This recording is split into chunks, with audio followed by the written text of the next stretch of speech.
TikTok Black, and today we're going to be reacting to the great Kevin O. Leary, Mr. Wonderful, aka Mr. Shark Investor. Let's get to it. My definition of freedom for my family now is I say any weekend. If you want to go anywhere on earth, just let me know and I'll fly all the girlfriends, boyfriends, your friends, all the family together, and we'll spend that weekend anywhere. And I'll do it because I can afford to, I deserve it, I work.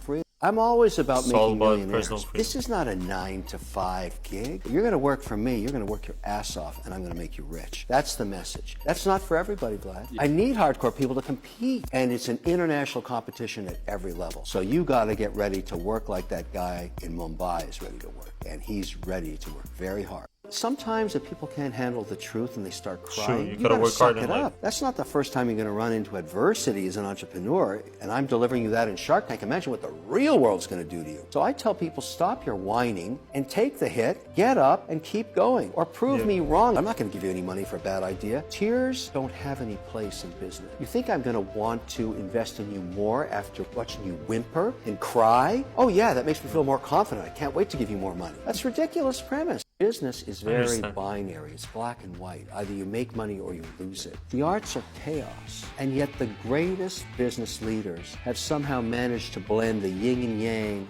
of the discipline of business with the chaos of art.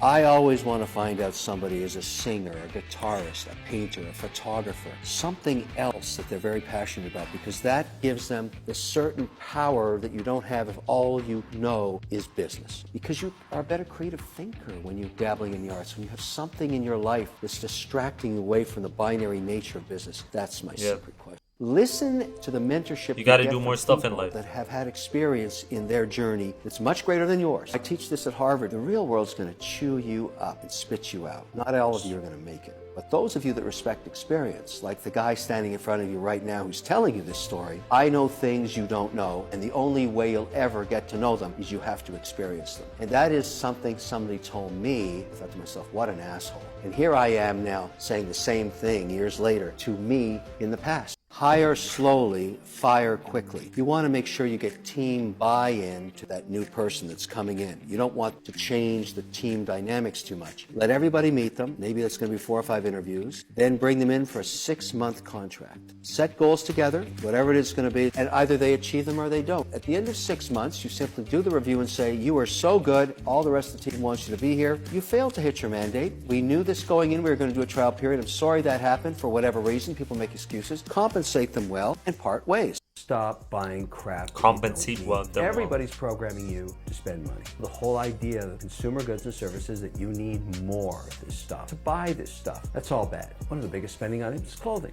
You buy so much crap you don't need, and it just sits in the closet for years until you give it to somebody for free. You wasted that dough. If you take that money, you invest it. You're taking this money that you didn't waste by buying another pair of jeans, another pair of sneakers, a $5 coffee, no. That's a total waste of dough. You start saving like $5 a day, $10 a day, $50 a week. How much that's worth? It's 6, 7, 8% a year. You absolutely have to be very careful about that. The key to success as an entrepreneur is not to understand your strengths, it's to understand your weaknesses. Now, here's what I knew I was important to save, but you gotta kind of like splurge in. That's one thing I do disagree with. Like, a $5 coffee, sometimes it's fine. It's not, that's not gonna make you rich or poor. You gotta invest your money in businesses that bring you more money, so you can still spend that $5 coffee, because you want to be free and still be able to buy whatever you want. That's how I see it about it. Some points I do agree with him, some points I don't. You're going to be a CEO. Your number one role is going to be logistics. Because if we're not successful at this, we're going to fail. This is the only thing that matters, is shipping these units all around the world. The key to success as an entrepreneur is not to understand your strengths, it's to understand your weaknesses. Now, here's what I knew I was weak at. Logistics. Just replaying the same video. And shipping logistics. You can skip ahead of this part. I'm just not interested in it. When Walmart came on board and said, look, we're going to change this whole industry and we're going to make you our guys in education software, we had the challenge of moving 80 million units. I can't do that. That's not my skill set. Michael Parrott, on the other hand, is myopically focused at that kind of thing. And I knew that. He's one of our shareholders. owners, I went and approached them and said, listen, why don't you leave your PE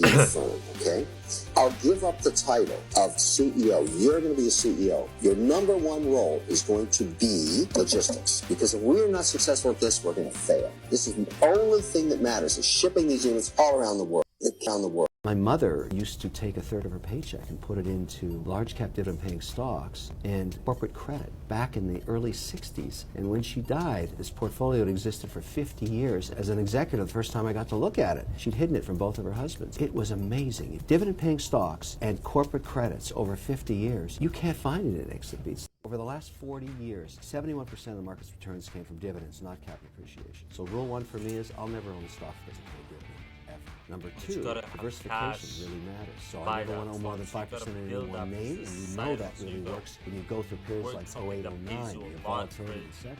And number three, when you start to look at capital for multi-generations, you want preservation. Better to be respected or feared? Both. The reason people respect you is they fear you. That's what happens. What's more important, who you know or what you know? Who you know. You've eaten cat food and you've scraped gum off the floor. Which one changed your life more when you look back? Scraping gum off the floor because I got fired and it changed the direction. I really, over the decades that I've been in venture capital, don't like the idea that a venture capitalist somehow has a preference right over me as a common shareholder. That really bothers me. And so you can have a lot of democratic shareholders. Everybody's interests are aligned. You don't put a preference on top of everybody else. There's no reason to give a preference when you can fund this way. That's the main reason I really like it. You know, the sort of leveling of the playing field so that all the shareholders have interests together. Never send more than 12 slides in the presentation. Never. I might get through 3 of them, maybe 4. These decks of 35 slides go straight to the garbage. I'm not going to spend that much time on it. If you can't explain to me in 90 seconds or less what the opportunity is, maybe that's 3 slides, into the garbage it goes. I believe that entrepreneurialism is a journey, not a destination. And when you get involved in it, you have to understand you're competing globally. If you're competing with somebody in Shanghai or Mumbai who wants to kick your ass, they work 25 hours a day. They don't mess around.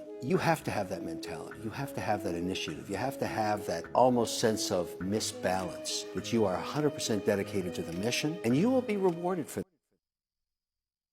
It's true. You gotta be dedicated in it. I do hear it. I do hear his kind of like mentality. He's very rough and very old school, very rigid. Um, see, it's not really black and white, but you gotta focus, and if you focus, I think you can definitely learn some habits from him, and I've definitely learned to appreciate. Anyways, this was your boy Viral TikTok Plug. I hope you guys enjoyed the video. Until next time, peace.